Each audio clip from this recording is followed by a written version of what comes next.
This is Talk City, a weekly podcast featuring interviews and events happening around town. Tune in to Talk City Greensboro every week on iTunes, Stitcher, and Google Play. And download the podcast from Soundcloud. Welcome to another edition of Talk City Greensboro, produced by Greensboro Television Network. It's an easy way to stay in the know while you're on the go.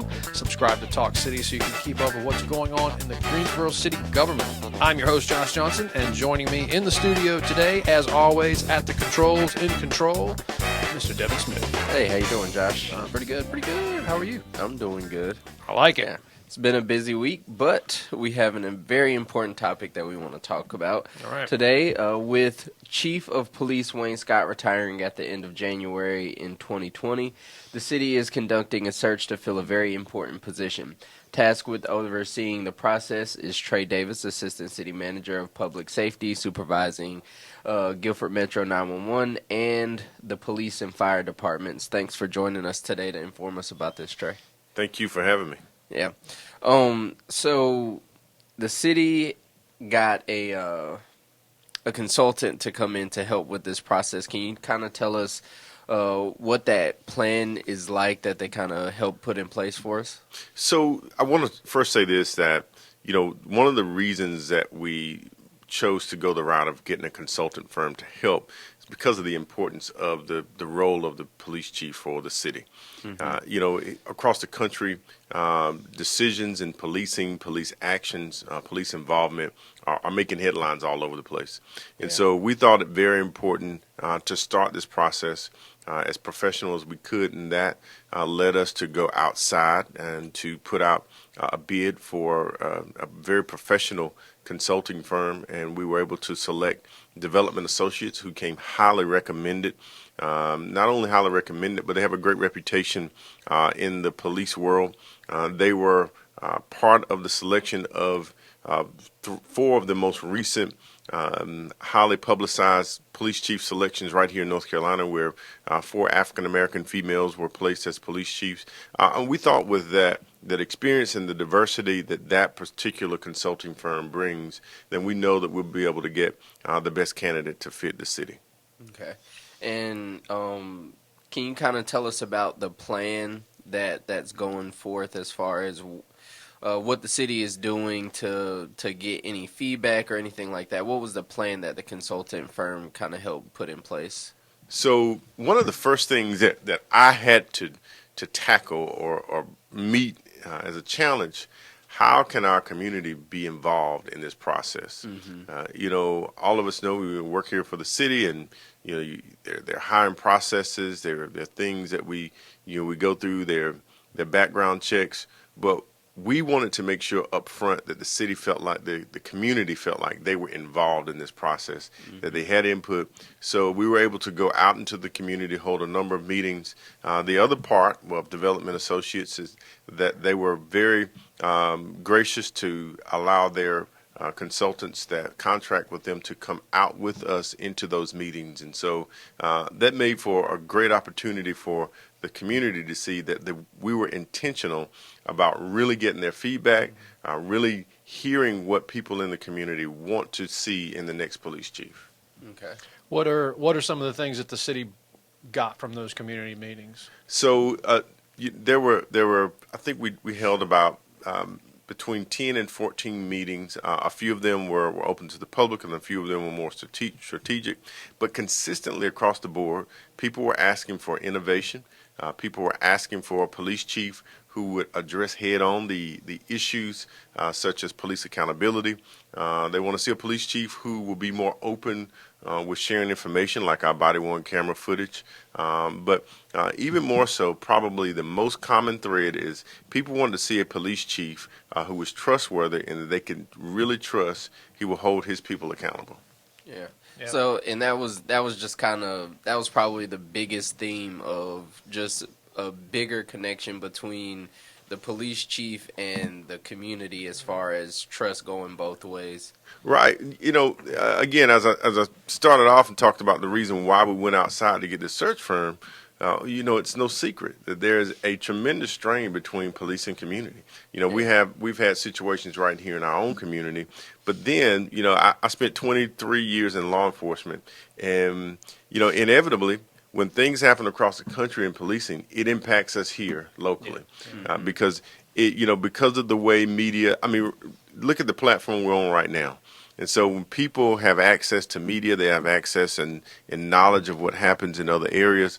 And so that creates a mindset and a culture in people that they want to know, and that drives that distrust further and further. So what people are wanting to see of the next police chief, they want someone who can be present in the community. I remember one young lady in a meeting said that she wants a police chief to just be present.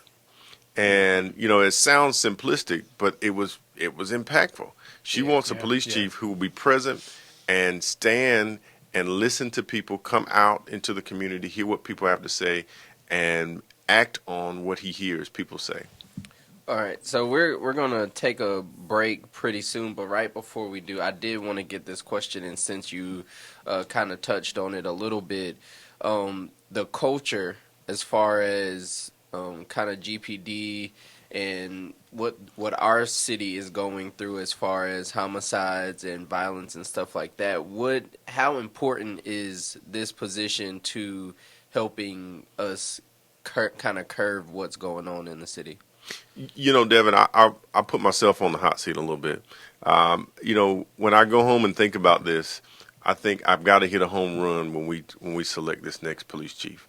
And the reason I say that is because the leader of the police department is so impactful, and he has the ability to be so influencing as it relates to the culture and the pulse of our community and how things go. So, our crime rate is about the same as some of the other cities about our size. We have a pretty significant amount of homicides as it relates to a city our size. We have about 36 homicides right now, which is up. But we also have a culture where we're seeing a lot of violence. And so how can we strike a balance between trust, but at the same time addressing the violent trend that we're having? Because people, at the same time, people are saying they want a chief who's accountable. They're also saying, hey, we want a chief who's going to address and stop some of the violence that we're seeing as well. Yeah. Okay. Well, we're here with Assistant City Manager Trey Davis, and we're talking about the next police chief for the Greensboro Police Department. So let's talk about the timeline. When is the final hire scheduled, and when is the finalist set to be picked out, and when would that most likely take place? So we're late October now. The position has been advertised, and the advertisement will stay open until November 4th. We like to leave it open. So it's been open since the beginning of the month. You like to have about a 30-day window to allow a wide pool of candidates, not just local, but we're doing a national search. So we want to give people an opportunity to put their names in the hat if they're qualified. Mm-hmm. So after that closes, that'll give us a window of evaluation. Hopefully around the 1st of December, the first week in December, we'll hold an assessment center. At that point, we hope that the pool of candidates will be narrowed down to about 6 people. After that, give us another month or so. Around the beginning of January, we'll hopefully have narrowed those candidates down to the top 2 or 3 that we can come back and represent those top 2 or 3 to the community, to our city council, also to staff here. Mm-hmm. And so that will allow us to make our decision very close to the time that Chief Wayne Scott intends to retire on January 31st. So I am very hopeful, I'm very ambitious that we will have a smooth transition right at the end of January, 1st of February. And again, that hinges upon we can have internal candidates and we can have external candidates. Obviously, it'll be a much easier transitioning someone internally into the position. But if externally, we may have to work through some different things. But either way, we're prepared for that, and we're I'm ambitious to get this done in a timely manner. And I'm excited. Last I checked, we've had over 21 applicants apply for the job so far, and those range across the country. So it's not just people who are local. So we get candidates across the country. And, I want to say this, spending time in law enforcement, I'll tell you, I'm encouraged and excited because Greensboro can be a very inviting location for a person who's looking for a police chief job. We're the third largest in the state. The Greensboro Police Department has grown to a place that their staffing levels are up. They have the budgeted dollars are very inviting for a police chief. Also, you have a few added things that can pad and allow the police chief to have some comfort. You have the Greensboro Police Foundation, who held their first annual gala on last week, which is a tremendous support, not only financially, but just for morale for police departments to have that component built in, and a number of other things. And I think you have a great opportunity for a person who is a police chief, a person who has a mind and a heart to address community issues, to come in and have a platform that they can really do a great work. So, since the community is such a part of the applicants, will that continue as you narrow it down? I mean, might they get to meet some of the last few candidates, or that's obviously a theme that's going to continue as you narrow down the applicants? I'm really glad you asked that question, because one of the pieces we wanted to do is include our community all along. So when I mentioned the assessment center at the 1st of December, we will have a number of community assessors right here from our community. Okay. Historically, assessment centers may have, police chiefs from other areas, or professionals in law enforcement. And we will have some of those people on that assessment center. However, I wanted to ensure that we were inclusive of our community members and some non-traditional community members. We wanted to reach down and touch some millennials and have them be a part of this process. Okay. Have people from our faith community, have people from our activist community to be a part of it, so that they could see what happens from this level and evaluate our candidates. Great. That sounds good. Yeah. So with that being said, you've mentioned a couple of times, and I mean everybody knows that you were a captain in the Greensboro Police Department, and now as assistant city manager, you kind of oversee the police department up under your umbrella. So how's that transition been like? And then also with you being able to select a new police chief, is that going to kind of, given that you went from being a part of the police department to overseeing it, is it going to kind of help you instill the culture that you would like to see in the police department?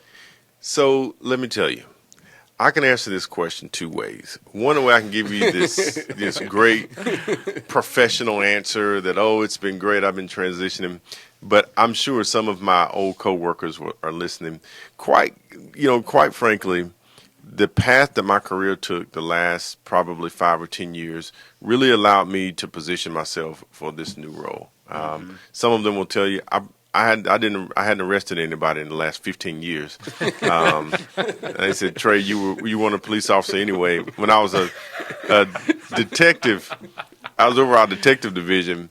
It was very commonplace that I would leave my gun somewhere, forget my gun. Hey, I wore these nice suits, and I didn't want to mess my suit up. So they would say, Trey doesn't have a gun anyway. But I did a lot of community engagement as well. Yeah. And so, with those things, this transition has been great for me. I had great relationships with the 911 director, as well as with the police chief, the fire chief. But also one component that people don't always talk about, I've always been a huge advocate of our GCJAC, our Greensboro Criminal Justice Advisory Commission, which is a component that we need for policing. So those three things, over those relationships that I believe God allowed me to have before I came here, helped with the transition. And you talk about me being able to hire the new police chief or be a part of this process. It's been like a dream for me. Yeah. Because, I served in that agency, served along with the people. I know the culture. I know the understanding. It's something that I never really aspired to do myself, but I always aspired for the agency to have a leader. And, I've got 23 years of experience. I grew up, my father was an assistant chief before he retired as a police officer. So I grew up in this culture of understanding police leadership. And so this has given me a great opportunity. And again, it's like a dream. So I will tell you this. I thought I used to be a basketball player. So it's almost like, I've been given a basketball team and I'm allowed to pick, like LeBron James or something. But I mean, it's been great. And, I'm waiting for it to be this taxing, stressful challenge, but it's not. I mean, it's really cool. It's something different every day. That sounds awesome. good. Yeah. Thank you for coming down and sharing all this information with us. I know the community is going to love to hear it as they're listening and have the opportunity to be involved with this process. Yeah, thanks for coming, Trey. We appreciate it. Thank you. Stay tuned in weekly by subscribing to Talk City Greensboro on iTunes, Stitcher, and Google Play. And don't forget, you can download the podcast from SoundCloud. Devin, don't forget, you can download Talk City from SoundCloud. And this is all we have for this week. Thank you for tuning in to Talk City. Be sure to watch GTN, your official source for the latest news and information from the city of Greensboro. GTN is available on Spectrum Channel 13, AT&T UVerse Channel 99, North State Channel 31. GTN also streams live on the city's website at greensboro-nc.gov.